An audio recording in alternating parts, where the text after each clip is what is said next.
ರಾಷ್ಟ್ರೀಯ ಬ್ಯಾಡ್ಮಿಂಟನ್ ಆಟಗಾರ್ತಿ ಮೂಡಬಿದ್ರಿಯ ಆಳ್ವಾಸ ಹೈಸ್ಕೂಲ್ನ ವಿದ್ಯಾರ್ಥಿನಿ ಕಾವ್ಯ ಒಂದು ತನಿಖೆ ಚುರುಕುಗೊಂಡಿದೆ. ಜೊತೆಗೆ ತನಿಖೆ ಕೈಗೊಂಡಿರುವಂತಹ ಎಸಿಪಿ ನೇತೃತ್ವದ ತಂಡ ಇಂದು ಆಳ್ವಾಸ ಶಿಕ್ಷಣ ಸಂಸ್ಥೆಗೆ ಭೇಟಿ ಕೊಟ್ಟು ಅಲ್ಲಿ ಕೆಲ ವಿದ್ಯಾರ್ಥಿಗಳೊಂದಿಗೆ ಮಾಹಿತಿಯನ್ನ ಕಲೆ ಹಾಕಿತು. ಜೊತೆಗೆ ಕಾವ್ಯ ಹೆತ್ತವರಿಂದಲೂ ಕೂಡ ಮಾಹಿತಿ ಸಂಗ್ರಹ ಮಾಡಿದೆ.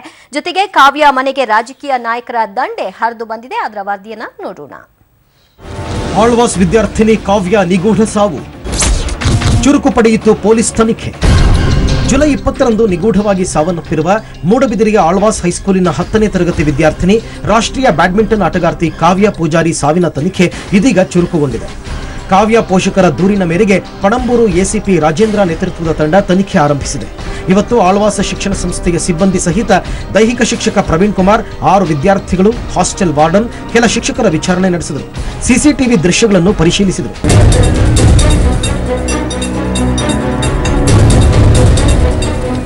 ನಂತರ ಕಟೀಲಿನ ದೇವರಗುಡ್ಡಿಯಲ್ಲಿರುವ ಕಾವ್ಯ ಮನೆಗೂ ಭೇಟಿ ನೀಡಿದ ಎಸಿಪಿ ತಂಡ ಹೆತ್ತವರಲ್ಲಿ ಮಾಹಿತಿ ಕಲೆ ಹಾಕಿದೆ. ಸಾಯುವ ಮುನ್ನಾ ದಿನ ತನ್ನ ತಾಯಿಯೊಂದಿಗೆ ಮಾತನಾಡಿದ್ದ ಕಾವ್ಯಾಳ ಮೊಬೈಲ್ ಫೋನ್ ಸಂಭಾಷಣೆಯನ್ನು ಪರಿಶೀಲಿಸಿ ಹೆತ್ತವರ ಹೇಳಿಕೆಯನ್ನು ದಾಖಲಿಸಿಕೊಂಡಿದ್ದಾರೆ. ಈ ನಡುವೆ ಕಾವ್ಯ ನಿವಾಸಕ್ಕೆ ರಾಜಕಾರಣಿಗಳು, ಸಂಘಟನೆಗಳ ದಂಡೆ ಹರಿದು ಬರುತ್ತಿದೆ. ಆ ಒಂದು ಹೆಣ್ಮಗಳು ಆತ್ಮಹತ್ಯೆ ಮಾಡಿರ್ತಕ್ಕಂಥದ್ದಕ್ಕೆ ಆ ಸತ್ಯಾಸತ್ಯತೆ ನಾವು ಪೊಲೀಸರ ಮೂಲಕ ಈಗಾಗಲೇ ನಾನು ಕಮಿಷನರ್ ಜೊತೆ ಮಾತಾಡಿದ್ದೆ. ತನಿಖೆ ಆದ ನಂತರ ಸತ್ಯಾಸತ್ಯತೆ ಸರ್ಕಾರ ಮಾಡ್ತದೆ ಅಂತ ಹೇಳ್ತಕ್ಕಂಥ ಮಾತನ್ನು ನಾನು ಈ ಸಂದರ್ಭದಲ್ಲಿ ಹೇಳಲಿಕ್ಕೆ ಇಷ್ಟಪಡ್ತೀನಿ. ಜಿಲ್ಲಾ ಉಸ್ತುವಾರಿ ಸಚಿವನಾಗಿ ಆ ಕಾವ್ಯಳ ತಂದೆ ಮತ್ತು ತಾಯಿಯನ್ನು ಭೇಟಿಯಾದ ನಂತರ ನಾನು ಸರ್ಕಾರಕ್ಕೆ ಆಗ್ರಹಪಡಿಸ್ತೇನೆ ಮತ್ತು ಗ್ರಾಹಕಾತಿಯನ್ನು ಹೊಂದಿರುವಂತಹ ಮುಖ್ಯಮಂತ್ರಿಗಳಲ್ಲಿ ಪತ್ರವನ್ನು ಬರೀತೇನೆ. ಇವತ್ತು ಆ ಹೆತ್ತವರ ಮನಸ್ಸಲ್ಲಿರುವಂತಹ ನೋವು ಮತ್ತು ಶಂಕೆ ಮತ್ತು ಆತಂಕವನ್ನು ನಿವಾರಣೆ ಮಾಡಬೇಕಾದಂತಹ ಜವಾಬ್ದಾರಿ ಇರುವಂತಹ ಸಮಾಜ ಮತ್ತು ಸರ್ಕಾರ ತಕ್ಷಣ ಇದರ ಸಮಗ್ರ ತನಿಖೆಯನ್ನ ಕೂಲಂಕುಷವಾಗಿ ಮಾಡಬೇಕು. ಇನ್ನು ಉಡುಪಿಯಲ್ಲಿ ಮಾತನಾಡಿದ ಜೆಡಿಎಸ್ ರಾಜ್ಯಾಧ್ಯಕ್ಷ ಕುಮಾರಸ್ವಾಮಿ, ಸರ್ಕಾರ ಈ ಪ್ರಕರಣದ ಬಗ್ಗೆ ಸತ್ಯಾಸತ್ಯತೆ ಅರಿಯಬೇಕು ಅಂದರು. ಸಂಸ್ಥೆಯು ಮಾಧ್ಯಮಗಳ ಮೂಲಕ ಜಡ್ಜ್ಮೆಂಟ್ ಕೊಡುವುದು ಎಷ್ಟು ಸರಿ ಅಂತ ಪ್ರಶ್ನಿಸಿದರು. ಆ ಪ್ರಕರಣದ ತಕ್ಷಣ ಅದರ ಸತ್ಯಾಸತ್ಯತೆಯನ್ನು ಸಾರ್ವಜನಿಕರಿಗೆ ಯಾವುದೇ ರೀತಿ ಅನುಮಾನಕ್ಕೆ ಎಡೆ ಮಾಡಿಕೊಡದೇ ಇರತಕ್ಕಂಥ ರೀತಿಯಲ್ಲಿ ಕ್ರಮ ತೆಗೆದುಕೋಬೇಕಾಗಿದ್ದು ಸರ್ಕಾರದ ಅಧಿಕಾರಿಗಳ ಕರ್ತವ್ಯ. ಆ ಘಟನೆಯ ಹಿನ್ನೆಲೆ ಏನಿದೆ ಸತ್ಯಾಸತ್ಯತೆ ತಿಳ್ಕೊಳ್ಳದೆ ನಾವು ನೀವುಗಳೇ ತೀರ್ಮಾನಕ್ಕೆ ಬರ್ತಕ್ಕಂಥ ಸೂಕ್ತ ಅಲ್ಲ ಅನ್ನೋದು ನನ್ನ ಅಭಿಪ್ರಾಯ ವಿಷಯದಲ್ಲಿ. ತನಿಖೆ ಸೂಕ್ತವಾಗಿ ನಡೆದು ಕಾವ್ಯಾಳ ಸಾವಿಗೆ ನ್ಯಾಯ ಸಿಗಬೇಕು ಎಂಬ ಒತ್ತಾಯವೂ ಹೆಚ್ಚಾಗಿದೆ. ಒಟ್ಟಲ್ಲಿ ಕಾವ್ಯಾಳ ಮರಣೋತ್ತರ ಪರೀಕ್ಷೆಯ ವರದಿ ಬಂದು ತನಿಖೆ ಪೂರ್ಣಗೊಂಡ ಬಳಿಕವಷ್ಟೇ ಈ ನಿಗೂಢ ಸಾವಿನ ರಹಸ್ಯ ಹೊರಬರಲಿದೆ. Sukhpal Polali, public TV, Mangaluru. ನೀರಿನ ವಿಷಯವಾಗಿ ಕರ್ನಾಟಕಕ್ಕೆ ನೆರೆ ರಾಜ್ಯಗಳಿಂದ ಕಿರಿಕಿರಿ ತಪ್ತಾನೇ ಇಲ್ಲ. ತಮಿಳುನಾಡು, ಗೋವಾ ನಂತರ ಇದೀಗ ಆಂಧ್ರ ಮತ್ತು ತೆಲಂಗಾಣ ಖ್ಯಾತೆ ತೆಗೆಯೋಕೆ ಶುರು ಮಾಡಿಕೊಂಡಿದೆ. ಮಳೆ ಅಭಾವದಿಂದ ಕೃಷ್ಣಾ ನದಿ ಇನ್ನೂ ಕೂಡ ತುಂಬೇ ಇಲ್ಲ. ಬಸವಸಾಗರ ಜಲಾಶಯದಲ್ಲಿ ಕೇವಲ 32 ಟಿಎಂಸಿ ನೀರು ಮಾತ್ರ ಇದೆ. ಇಂತಹ ಸಂದರ್ಭದಲ್ಲಿ ಆಂಧ್ರ ಮತ್ತು ತೆಲಂಗಾಣ ಖ್ಯಾತೆ ತೆಗೆದಿರುವ ವಿಚಾರಕ್ಕೆ ಸಂಬಂಧಪಟ್ಟ ಹಾಗೆ ಒಂದು ಸಮಗ್ರ ಸುದ್ದಿ ಇದೆ, ನೋಡೋಣ. ಕಾವೇರಿ ಕಳಸಾ ಬಂಡೂರಿ ಆಯ್ತು, ಈಗ ಕೃಷ್ಣಾ ಸರದಿ. ಕೃಷ್ಣಾ ನೀರಿಗಾಗಿ ಆಂಧ್ರ ತೆಲಂಗಾಣಗಳಿಂದ ಖ್ಯಾತೆ. ಕಾವೇರಿಗಾಗಿ ತಮಿಳುನಾಡು, ಮಹದಾಯಿಗಾಗಿ ಗೋವಾ. ಇದರ ಮಧ್ಯೆ ಕೃಷ್ಣಾ ನದಿಗಾಗಿ ಆಂಧ್ರ ಪ್ರದೇಶದ ಜೊತೆಗೆ ಈಗ ತೆಲಂಗಾಣವೂ ಸೇರ್ಕೊಂಡಿದೆ. ಮಳೆ ಅಭಾವದಿಂದ ಕೃಷ್ಣಾ ನದಿ ಇನ್ನೂ ತುಂಬೇ ಇಲ್ಲ. ಬಸವಸಾಗರ ಜಲಾಶಯದಲ್ಲಿ 32 ಟಿಎಂಸಿ ನೀರು ಸಂಗ್ರಹವಾಗಿದೆ. ಇದರ ಮಧ್ಯೆ ಕರ್ನಾಟಕದವರು ಅಂತ ಆಂಧ್ರ ಮತ್ತು ತೆಲಂಗಾಣಗಳು ಖ್ಯಾತಿ ತೆಗೆದಿವೆ. ರಾಯಚೂರು, ವಿಜಯಪುರ, ಯಾದಗಿರಿ ಮತ್ತು ಕಲಬುರಗಿ ಜಿಲ್ಲೆಗಳಲ್ಲಿ ಮುಂಗಾರು ಮಳೆ ಸಮರ್ಪಕವಾಗಿ ಆಗಿಲ್ಲ. ರೈತರು ಬಿತ್ತಿದ್ದ ಬೆಳೆಗೆ ವರ್ಣ ಕೂಡ ಕೃಪೆ ತೋರಿಲ್ಲ.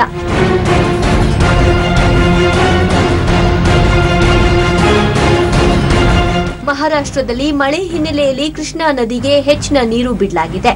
ಆಲಮಟ್ಟಿ ಹಾಗೂ ಬಸವಸಾಗರದಲ್ಲಿ ಹಿನ್ನೀರು ಸಂಗ್ರಹವಾಗಿದೆ. ಇದರ ಮೇಲೆ ತೆಲಂಗಾಣ ಮತ್ತು ಆಂಧ್ರಪ್ರದೇಶ ವಕ್ರಗಣ್ಣು ನೆಟ್ಟಿದೆ. ಶ್ರೀಶೈಲಂಗೆ ಆಗಮಿಸುವ ಒಳಹರಿವು ಇನ್ನು ಯಾಕೆ ಹರಿಸ್ತಿಲ್ಲ? ಆಗಸ್ಟ್ ಅಂತ್ಯದ ವೇಳೆಗೆ ತೆಲಂಗಾಣದಲ್ಲಿ ಬೆಳೆದ ಬೆಳೆಗೆ ಕರ್ನಾಟಕವು ನೀರು ಹರಿಸಬೇಕು ಅಂತ ಕೇಳ್ತಿದೆ.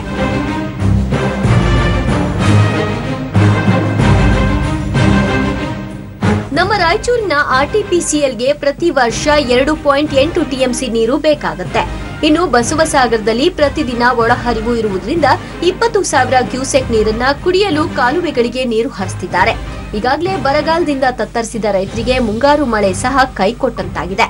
ಇನ್ನು ಆಲಮಟ್ಟಿ ಮತ್ತು ನಾರಾಯಣಪುರದಲ್ಲಿ ನೀರು ಹಿಡಿದಿದೆ ಅಂತ ಆರೋಪಗಳು ಕೂಡ ಮಾಡ್ತಿದೆ. ಕ್ಯಾಮರಾಮನ್ ರೂಪೇಶ್ ಜೊತೆ ಸತೀಶ್ ಮೂಲೆಮನಿ, ಪಬ್ಲಿಕ್ ಟಿವಿ, ಯಾದಗಿರಿ.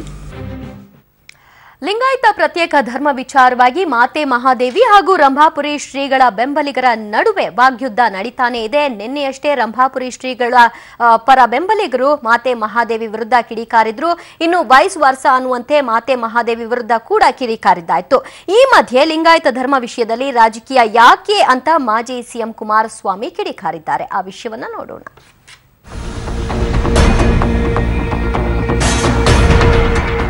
ಬಾಗಲಕೋಟೆಯ ಬಸವಪೀಠದ ಅಧ್ಯಕ್ಷೆ ಮಾತೆ ಮಹಾದೇವಿ ವಿರುದ್ಧ ರಂಭಾಪುರಿ ಶ್ರೀಗಳು ಕೊಟ್ಟ ಹೇಳಿಕೆ ಲಿಂಗಾಯತ ಮತ್ತು ವೀರಶೈವ ಸಮುದಾಯದಲ್ಲಿ ಇವತ್ತು ಪರ ವಿರೋಧದ ಪ್ರತಿಭಟನೆ ನಡೆಯಿತು. ಬೆಂಗಳೂರಿನಲ್ಲಿ ಮಾತೆ ಮಹಾದೇವಿ ವಿರುದ್ಧ ವೀರಶೈವ ಅರ್ಚಕರು ಬೆಂಗಳೂರಿನ ಆನಂದರಾವ್ ಸರ್ಕಲ್ನಲ್ಲಿ ಪ್ರತಿಭಟನೆ ನಡೆಸಿದರು. ಮಾತೆ ಮಹಾದೇವಿಯ ಸಾವಿನ ಕ್ರಿಯೆಯ ವಿಧಿ ವಿಧಾನದ ಅಣುಕು ಪ್ರದರ್ಶನ ಮಾಡಿದರು. ವೀರಶೈವ ಮತ್ತೆ ಲಿಂಗಾಯತ ಧರ್ಮ ಅನ್ನೋದನ್ನ ಏನು ಹೊಡಿಲಿಕ್ಕೆ ಇವರು ಪ್ರಯತ್ನ ಪಡ್ತಿದ್ದಾರೆ. ಇದು ಮಹಾಸನ್ನಿಧಿಯವರಿಗೆ ಇವರು ಕ್ಷಮೆ ಯಾಚಿಸುವವರೆಗೂ ಕೂಡ ನಾವು ಈ ಹೋರಾಟನ ಕೈ ಬಿಡೋದಿಲ್ಲ. ಇಡೀ ರಾಜ್ಯದಾದ್ಯಂತ ಇದು ದಂಗೆ ಹೇಳುವಂತ ಒಂದು ಸನ್ನಿವೇಶ ಎದುರಾಗಿದೆ. ಮಾತೆ ಮಹಾದೇವಿಯವರೇ ಹೊಣೆ. ಅತ್ತ ಕಲಬುರಗಿಯಲ್ಲಿ ಮಾತೆ ಮಹಾದೇವಿ ಭಾವಚಿತ್ರಕ್ಕೆ ಚಪ್ಪಲಿಯಲ್ಲಿ ಹೊಡೆದು ಅವಾಚ್ಯ ಶಬ್ದಗಳಿಂದ ನಿಂದಿಸಿದರು. ರಂಭಾಪುರಿ ಜಗತ್ತುಗಳನ್ನು ಕುರಿತು ಅವಹೇಳಕಾರಣಿ ವಿಷಯವನ್ನ ರಾಜ್ಯಾದ್ಯಂತ ಪ್ರತಿಭಟನೆ ಮಾಡಿ ಪಂಚಪೀಠಗಳಿಗೆ ಅವಮಾನ ಮಾಡಿರತಕ್ಕಂಥ ಕುರಿತು ಇವತ್ತು ವೀರಶೈವ ಧರ್ಮ ಎಲ್ಲ ಪ್ರಮುಖರು ಕೂಡಿಕೊಂಡು ಕಲಬುರಗಿ ಮಹಾನಗರದಲ್ಲಿ ಈ ರ್ಯಾಲಿಯನ್ನು ಮಾಡ್ತಾ ಇದ್ದಾರೆ. ಅತ್ತ ದಾವಣಗೆರೆಯಲ್ಲಿ ವೀರಶೈವ ಸಂಘರ್ಷ ಸಮಿತಿ ಸದಸ್ಯರು ಮಾತೆ ಮಹಾದೇವಿ ಹಾಗೂ ಮುಖ್ಯಮಂತ್ರಿ ಸಿದ್ದರಾಮಯ್ಯ ಅವರ ಪ್ರತಿಕೃತಿ ದಹಿಸಿ ಆಕ್ರೋಶ ವ್ಯಕ್ತಪಡಿಸಿದರು. ಮಾತೆ ಮಹಾದೇವಿ ವೀರಶೈವ ಲಿಂಗಾಯತ ಧರ್ಮಕ್ಕೆ ಸೇರಿದವರಲ್ಲ ಅಂತ ಕಿಡಿಕಾರಿದರು. ಮಾತೆ ಮಹಾದೇವಿಯರು ಏನಿದಾರಲ್ಲ ಅವರು ವೀರಶೈವ ಲಿಂಗಾಯತರು ಅಲ್ಲ. ಆದ್ರಿಂದ ಅವ್ರು ನಮಗೆ ಸಲಹೆ ಕೊಡೋ ಅವಶ್ಯಕತೆ ಇಲ್ಲ. ಈ ಬಗ್ಗೆ ಪಬ್ಲಿಕ್ ಟಿವಿಗೆ ಮಾತೆ ಮಹಾದೇವಿ ಇದೆಲ್ಲ ಅವರ ಯೋಗ್ಯತೆಯನ್ನು ತೋರಿಸುತ್ತೆ, ನಮ್ಮ ಕಡೆಯವರು ಹಾಗೆ ಮಾತನಾಡಬೇಡಿ ಅಂತ ಕಿಡಿಕಾರಿದರು. ಸ್ವಾಮೀಜಿಯವರು ಅವರ ಒಂದು ಸ್ಥಾನಮಾನ ಘನತೆಗೆ ತಕ್ಕಂತೆ ಅವರು ವರ್ತಿಸದೆ ವಿನಾಕಾರಣ ಸುಳ್ಳು ಸೃಷ್ಟಿಯನ್ನ ಮಾಡಿ ಈ ರೀತಿಯಾಗಿ ನಮ್ಮ ಚಾರಿತ್ರ ಏನು ಮಾಡಕ್ ಹೋಗಿದಾರಲ್ಲ, ಇದು ಕರ್ನಾಟಕದ ಪ್ರತಿಯೊಬ್ಬರಿಗೂ ಕೂಡ ನಾವು ಯಾರು ನಮ್ಮ ಜೀವನ ಪಾರದರ್ಶಕವಾಗಿದೆ ಅನ್ನೋದು ಗೊತ್ತು. ಆದ್ರಿಂದ ನೀವು ಯಾರು ಅದ್ರ ಬಗ್ಗೆ ಉದ್ರೇಕಗೊಳ್ಳಬೇಡಿ ಅಂತ ಹೇಳಿ ನಾನು ನಮ್ಮ ಎಲ್ಲ ಅಭಿಮಾನಿಗಳಿಗೂ ಕೂಡ ಪಬ್ಲಿಕ್ ಟಿವಿ ಮುಖಾಂತರವಾಗಿ ತಿಳಿಸ್ತಾ ಇದ್ದೀನಿ. ಅತ್ತ ಬೀದರ್ನಲ್ಲಿ ಗುಡುಗಿದ ವಿರಕ್ತ ಮಠದ ಮಠಾಧೀಶ ರಾಜೇಶ್ವರ ಶಿವಾಚಾರ್ಯ ಲಿಂಗಾಯತರ ವಿರುದ್ಧ ಬೃಹತ್ ಹೋರಾಟ ಮಾಡೋದಾಗಿ ಹೇಳಿದರು. ವೀರಶೈವರೇ ಇಲ್ಲ ಅಂತಕ್ಕಂಥ ಇದನ್ನು ತೋರಿಸ್ಲತ್ತಾರಲ್ಲ, ಶಕ್ತಿ ಪ್ರದರ್ಶನನೇ ಬೇಕು ಅಂತಂದ್ರೆ ವೀರಶೈವರದೇ ಪ್ರತ್ಯೇಕವಾಗಿ ಶಕ್ತಿಯನ್ನು ತೋರಿಸ್ತಕ್ಕಂಥ ತಾಕತ್ತು ನಮಗಿದೆ. ಈಗಾಗಲೇ ಸಮಾವೇಶ ಮಾಡಬೇಕು ಅನ್ನತಕ್ಕಂಥ ನಿರ್ಣಯವನ್ನು ನಾವು ತೆಗೆದುಕೊಳ್ತಾ ಇದ್ದೀವಿ. ಈಗ ಆಲ್ರೆಡಿ ಅವ್ರ ವಯಸ್ಸು ದಾಟಿದೆ, ಹೀಗಾಗಿ ಅವ್ರ ಬುದ್ಧಿ ಸ್ಥಿರತೆ ಇಲ್ಲ ಅಂತ ಕಾಣಿಸ್ತದೆ. ಇನ್ನು ಲಿಂಗಾಯತ ಧರ್ಮ ಪ್ರತ್ಯೇಕ ಮಾಡೋ ವಿಚಾರ ರಾಜಕಾರಣಿಗಳಿಗೆ ಯಾಕೆ, ಅವರ ಧರ್ಮದ ಗುರುಗಳು ಅದನ್ನ ನೋಡಿಕೊಳ್ಳುತ್ತಾರೆ ಅಂತ ಮಾಜಿ ಸಿಎಂ ಕುಮಾರಸ್ವಾಮಿ ಟೀಕಿಸಿದರು. ಆ ಸಮಾಜದ ಧಾರ್ಮಿಕ ಸಂಸ್ಥೆ ಗುರುಗಳಿದ್ದಾರೆ, ಅವ್ರಿಗೆ ಬಿಡಿ, ನಾವು ರಾಜಕಾರಣಿಗಳು ಯಾಕೆ ಅಂತಿನವಾಗಬೇಕು. ಅದರಿಂದ ಇದನ್ನ ನಾವು ಹೆಚ್ಚಿನ ಪ್ರಾಮುಖ್ಯತೆ ನಾವು ಕೊಡ್ತಕ್ಕಂಥದ್ರ ಮುಖಾಂತರ ನಾವು ಸಣ್ಣವರಾಗಬಾರದು ಅನ್ನೋದು ನನ್ನ ಅಭಿಪ್ರಾಯ. ಒಟ್ಟಲ್ಲಿ ಲಿಂಗಾಯತ ಧರ್ಮದ ವಿವಾದ ಮತ್ತಷ್ಟು ಕಿಚ್ಚು ಹೊತ್ತಿಸುತ್ತಲೇ ಇದೆ. Bureau report, public TV. ಧರ್ಮದ ವಿಚಾರವಾಗಿ ಶುರುವಾಯಿತು, ನಂತರ ವೈಯಕ್ತಿಕ ಕಾದಾಟಕ್ಕೆ ವೇದಿಕೆ ಆಗ್ತಾ ಇದೆ. ಬಹುಶಃ ರಾಜಕಾರಣಿಗಳು ಇನ್ವಾಲ್ವ್ ಆಗಿರೋದ್ರಿಂದ ಅವರೇ ಎಲ್ಲೋ ಇದನ್ನ ಇತ್ಯರ್ಥ ಮಾಡಬೇಕಾ ಅಥವಾ ಹಿರಿಯ ಮಠಾಧೀಶರೇ ಇದನ್ನ ಬಗೆಹರಿಸ್ಕೊಳ್ಬೇಕಾ ಗೊತ್ತಿಲ್ಲ. ಬೇರೆ ಬೇರೆ ರೀತಿಯಾದಂತಹ ಪದ ಬಳಕೆಗಳನ್ನೆಲ್ಲವೂ ಕೂಡ ಬಹುಶಃ ಸ್ಟಾಪ್ ಮಾಡಬೇಕು ಅಂತ ಅನ್ಸುತ್ತೆ ಅವರವರ ಬೆಂಬಲಿಗರು. ಇನ್ನು ಮುಂದಿನ ಸುದ್ದಿಗೆ ಹೋಗೋದಾದ್ರೆ, ನಮ್ಮ ಸರ್ಕಾರ ಅಲ್ಪಸಂಖ್ಯಾತರ ಪರ ಅನ್ನುವಂತಹ ಸಿಎಂ ಸಿದ್ದರಾಮಯ್ಯ ಅಲ್ಪಸಂಖ್ಯಾತರ ಇಲಾಖೆಗೆ ಬಿಡುಗಡೆ ಆಗಿರುವಂತಹ ಹಣವನ್ನ ಸೂಕ್ತ ರೀತಿಯಲ್ಲಿ ವೆಚ್ಚ ಮಾಡಿ ಅಲ್ಪಸಂಖ್ಯಾತರ ಏಳಿಗೆಗೆ ಮಾತ್ರ ಶ್ರಮಿಸುತ್ತಿಲ್ಲ ಅನ್ನೋದು ಸರ್ಕಾರದ ಅಂಕಿ ಅಂಶಗಳಿಂದಲೇ ವಟಾ ಬಯಲಾಗ್ತಾ ಇದೆ. 2016-17ನೇ ಸಾಲಿನ ಬಜೆಟ್ನಲ್ಲಿ ಅಲ್ಪಸಂಖ್ಯಾತ ಅಭಿವೃದ್ಧಿಗೆ ಸರ್ಕಾರ ಒಟ್ಟು 1,437 ಕೋಟಿ ರೂಪಾಯಿ ಮೀಸಲಿಟ್ಟಿತ್ತು. ಅಲ್ಪಸಂಖ್ಯಾತ ಕಲ್ಯಾಣ ಹಾಗೂ ಹಜ್ ಮತ್ತು ವಕ್ಫ್ ಇಲಾಖೆಗೆ ಹಣ ನೀಡಲಾಗಿತ್ತು. ಈ ಅನುದಾನದಲ್ಲಿ ಇಲಾಖೆ ಖರ್ಚು ಮಾಡಿರುವುದು ಕೇವಲ 676 ಕೋಟಿ, ಅಂದ್ರೆ 46% ಮಾತ್ರ. ಹಾಸ್ಟೆಲ್ ನಿರ್ಮಾಣ, ಸ್ಪರ್ಧಾತ್ಮಕ ಪರೀಕ್ಷೆಗೆ ತರಬೇತಿ, ವಿದ್ಯಾರ್ಥಿ ವೇತನಗಳಿಗೂ ಕೋಟಿ ಕೋಟಿ ಹಣ ಬಿಡುಗಡೆ ಮಾಡಿದ್ರು ಸಮರ್ಪಕವಾಗಿ ಖರ್ಚಾಗಿಲ್ಲ. ಹಾಗಾದ್ರೆ ಸರ್ಕಾರ ಹಣ ಬಿಡುಗಡೆ ಮಾಡಿದ್ದೆಷ್ಟು, ಖರ್ಚಾಗಿದ್ದೆಷ್ಟು ಅನ್ನುವಂತಹ ಒಂದು ವಿವರವನ್ನ ನೋಡೋದಾದ್ರೆ, ಅಲ್ಪಸಂಖ್ಯಾತರ ಕಲ್ಯಾಣ ನಿರ್ದೇಶನಾಲಯಕ್ಕೆ ಬಂದಿರುವಂತಹ ಹಣ 1,052 ಕೋಟಿಯಷ್ಟು, ಆದ್ರೆ ಖರ್ಚಾಗಿರೋದು 516 ಕೋಟಿ ಮಾತ್ರ. ಇನ್ನು ಕರ್ನಾಟಕ ರಾಜ್ಯ ವಕ್ಫ್ ಮಂಡಳಿಯ ಒಂದು ಅಲ್ಪಸಂಖ್ಯಾತರ ವಿಚಾರಕ್ಕೆ ಬರೋದಾದ್ರೆ, ಅಲ್ಲಿ ನಮಗೆ ಒದಗಿಸಿದ್ದು 253 ಕೋಟಿ, ಆದ್ರೆ ಖರ್ಚಾಗಿದ್ದು 59 ಕೋಟಿಯಷ್ಟು ಹಣ ಮಾತ್ರ.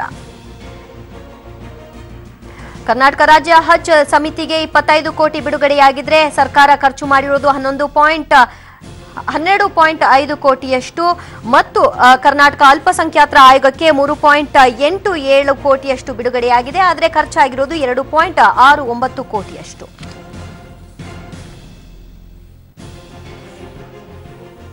ಒಟ್ಟು ಸರಾಸರಿ ನೀವು ನೋಡ್ತಾ ಇದ್ರಿ 1437 ಕೋಟಿಯಷ್ಟು ಹಣ ಸರ್ಕಾರದಿಂದ ಒದಗಿಸಿದ್ರೆ ಆದರೆ ಖರ್ಚಾಗಿರೋದು ಮಾತ್ರ 676 ಕೋಟಿ. ಶೇಕಡಾವಾರು ಖರ್ಚಾಗಿರೋದು 46.39 ಕೋಟಿಯಷ್ಟು ಮಾತ್ರ.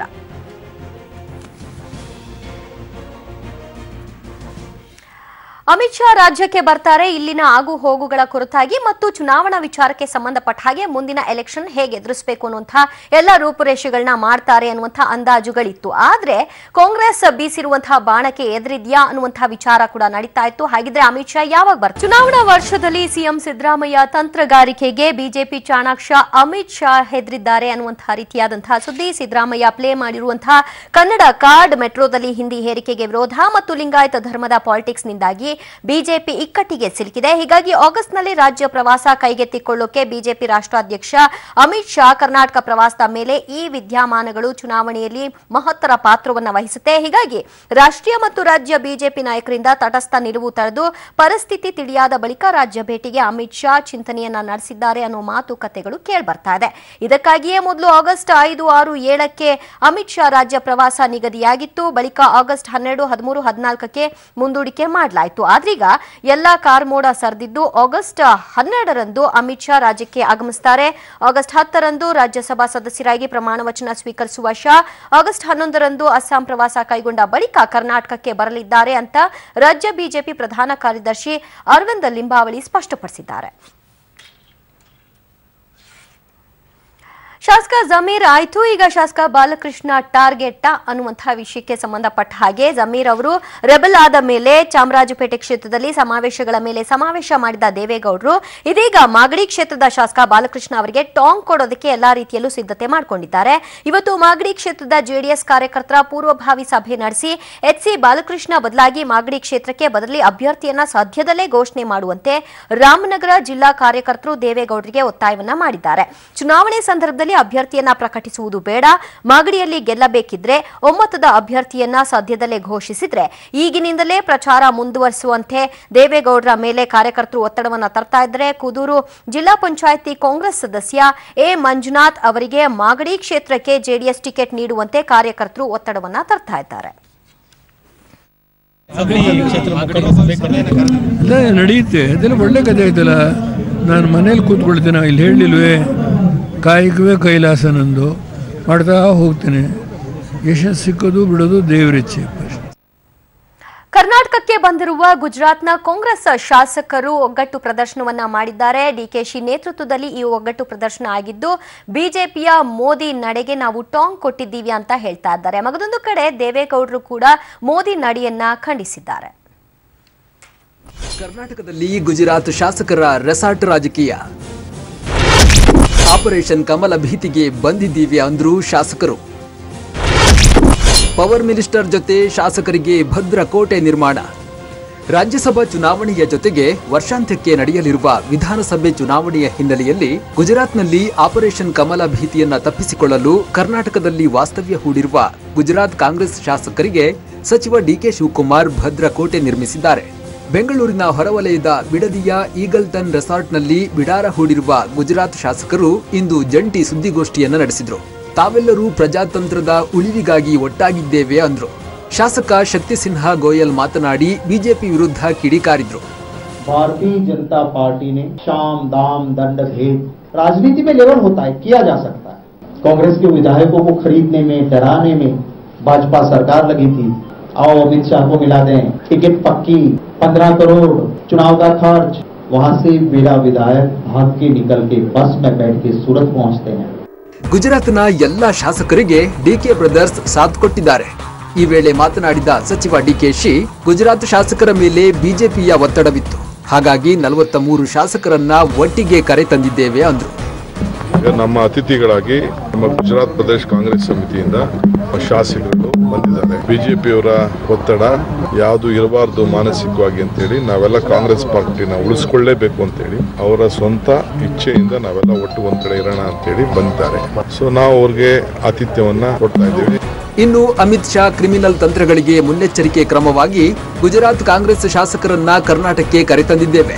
ಒಬ್ಬೊಬ್ಬ ಶಾಸಕರಿಗೆ 10 ಕೋಟಿ ಆಮಿಷವನ್ನ ಒಡ್ಡಲಾಗಿದೆ. ಅಲ್ಪಸಂಖ್ಯಾತರನ್ನ ಗೆಲ್ಲಲು ಬಿಡಬಾರದು ಅನ್ನೋದು ಬಿಜೆಪಿ ಅಜೆಂಡಾ ಅಂತ ಎಐಸಿಸಿ ಪ್ರಧಾನ ಕಾರ್ಯದರ್ಶಿ ಬಿಕೆ ಹರಿಪ್ರಸಾದ್ ವಾಗ್ದಾಳಿ ನಡೆಸಿದ್ರು. ಗುಜರಾತ್ನಲ್ಲೂ ಸಹ 3 ಜನ ಕಾಂಗ್ರೆಸ್ MLAಗಳು ರಾಜೀನಾಮೆ ಕೊಟ್ಟಿದ್ದಾರೆ. ಸರಿ, ಅದು ಪಾರ್ಟಿ ಬಿಟ್ಟು ಹೋಗಿದ್ದಾರೆ. ಕೆಲವರಿಗೆ ಆಮಿಷವನ್ನು ಒಟ್ಟಿದ್ದಾರೆ, 10 ಕೋಟಿ ಕೊಡ್ತೀವಿ ಅಂತ ಹೇಳಿ.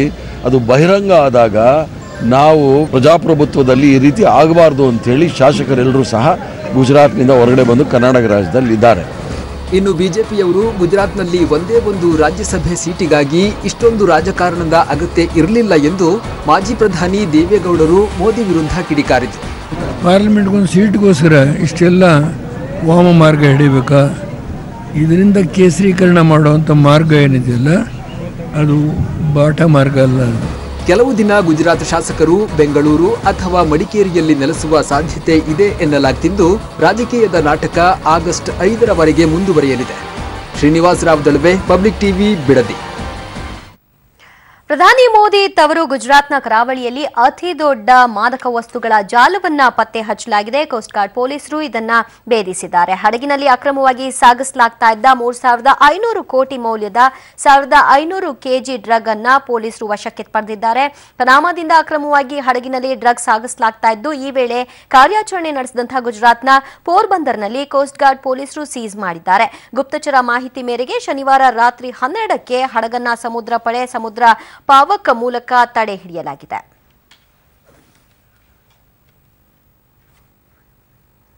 ಭಾರತ ಚೀನಾ ಗಡಿಯಲ್ಲಿ ನಿರ್ಮಾಣವಾಗಿರುವಂತಹ ಉದ್ವಿಗ್ನ ಸ್ಥಿತಿ ಮತ್ತಷ್ಟು ಬಿಗಿಗೊಂಡಂತೆ ಕಾಣಿಸ್ತಾ ಇದೆ. ಎಲ್ಲಾ ರೀತಿಯಾದಂತಹ ಆಕ್ರಮಣಕಾರಿ ಶತ್ರುಗಳನ್ನ ಸೋಲಿಸುವ ಅಗಾಧ ಸಾಮರ್ಥ್ಯವನ್ನ ಪೀಪಲ್ಸ್ ಲಿಬರೇಷನ್ ಆರ್ಮಿ ಹೊಂದಿದೆ ಅಂತ ಚೀನಾ ಅಧ್ಯಕ್ಷ ಕ್ಸಿ ಜಿನ್ಪಿಂಗ್ ಹೇಳಿದ್ದಾರೆ. PLAನ 90ನೇ ಸಂಸ್ಥಾಪನಾ ದಿನಾಚರಣೆ ಅಂಗವಾಗಿ ದೇಶದ ಬೃಹತ್ ಸೇನಾ ನೆಲೆಯಲ್ಲಿ ಚೀನಾದ ಬೃಹತ್ ಮಿಲಿಟರಿ ಪರೇಡ್ ಅನ್ನ ವೀಕ್ಷಿಸಿ ಪಿಂಗ್ ಮಾತನಾಡಿದ್ರು. ಚೀನಾ ಸೇನೆ ಪ್ರಬಲ ಮತ್ತು ಆತ್ಮವಿಶ್ವಾಸ ಹೊಂದಿರುವ ವಿಶ್ವದ ಅತ್ಯುತ್ತಮ ಸೇನಾ ಪಡೆಗಳಲ್ಲಿ ಒಂದಾಗಿದೆ. ವೈರಿಗಳನ್ನ ಮಣಿಸುವ ಸಾಮರ್ಥ್ಯ ಹೊಂದಿದೆ ಅಂತ ಚೀನಾ ಅಧ್ಯಕ್ಷರು ಹೇಳಿದ್ದಾರೆ. ಆದರೆ ಸಿ ತಮ್ಮ ಭಾಷಣದಲ್ಲಿ ಎಲ್ಲೂ ಸಿಕ್ಕಿಂ ಗಡಿ ವಿವಾದವನ್ನ ಪ್ರಸ್ತಾಪ ಮಾಡಿಲ್ಲ. ಈ ಮಧ್ಯೆ ವರ್ಷಾಂತ್ಯಕ್ಕೆ ರಷ್ಯಾದಿಂದ ಅತ್ಯಾಧುನಿಕ Mi-17 ಯುದ್ಧ ಹೆಲಿಕಾಪ್ಟರ್ ಖರೀದಿಸಲು ಭಾರತ ಸಜ್ಜಾಗಿದೆ. ಅತ್ತ ಕ್ಷಿಪಣಿ ಪರೀಕ್ಷೆ ಮಾಡಿರುವಂತಹ ಉತ್ತರ ಕೊರಿಯಾ ಇದು ಅಮೆರಿಕಕ್ಕೆ ಎಚ್ಚರಿಕೆಯನ್ನ ಹೇಳಿದೆ. ಪ್ರಧಾನಿ ಮೋದಿ 34ನೇ ಮನ್ ಕಿ ಬಾತ್ ಕಾರ್ಯಕ್ರಮದಲ್ಲಿ ಮಾತನಾಡಿದ್ರು. ಜಾತೀಯತೆ, ಬಡತನ, ಭ್ರಷ್ಟಾಚಾರ, ಭಯೋತ್ಪಾದನೆ ವಿರುದ್ಧ ಹೋರಾಟಕ್ಕೆ ಕರೆ ನೀಡಿದ್ರು. ಅಲ್ಲದೆ ಸ್ವಚ್ಛತೆಗೆ ಮತ್ತಷ್ಟು ಒತ್ತು ಕೊಡಬೇಕಾಗಿದೆ ಅಂದ್ರು. ವಿಶ್ವ ಮಹಿಳಾ ಕ್ರಿಕೆಟ್ನಲ್ಲಿ ನಮ್ಮ ವನಿತೆಯರು ಸೋಲು ಕಂಡಿರಬಹುದು, ಆದರೆ 125 ಕೋಟಿ ಭಾರತೀಯರ ಹೃದಯ ಗೆದ್ದಿದ್ದಾರೆ ಅಂತ ಶ್ಲಾಘಿಸಿದ್ರು.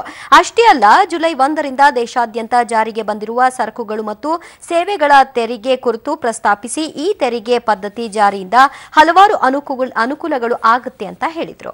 ಬೆಂಗಳೂರಿನಲ್ಲಿ ಟ್ರಾಫಿಕ್ ಪೊಲೀಸರು ಮಾನ ಮರ್ಯಾದೆ ಬಿಟ್ಟು ಲಂಚವನ್ನ ಪಡೆಯೋದಕ್ಕೆ ಮುಂದಾಗಿದ್ದಾರೆ. ಆ ವಿಜುವಲ್ ಸಮೇತ ನೀವು ನೋಡ್ತಾ ಇದ್ರಿ. ಲಾಲ್ಬಾಗ್ ಬಸ್ ನಿಲ್ದಾಣದ ಬಳಿ ಬೆಂಗಳೂರಿನಿಂದ ಅತ್ತಿಬೆಲೆ ಹಾಗೂ ಹೊಸೂರು ರಸ್ತೆಯಲ್ಲಿ ಓಡಾಡುವ ಖಾಸಗಿ ಬಸ್ಗಳಿಂದ ಲಂಚವನ್ನ ಪೀಕಿಸ್ತಾ ಇದ್ದಾರೆ.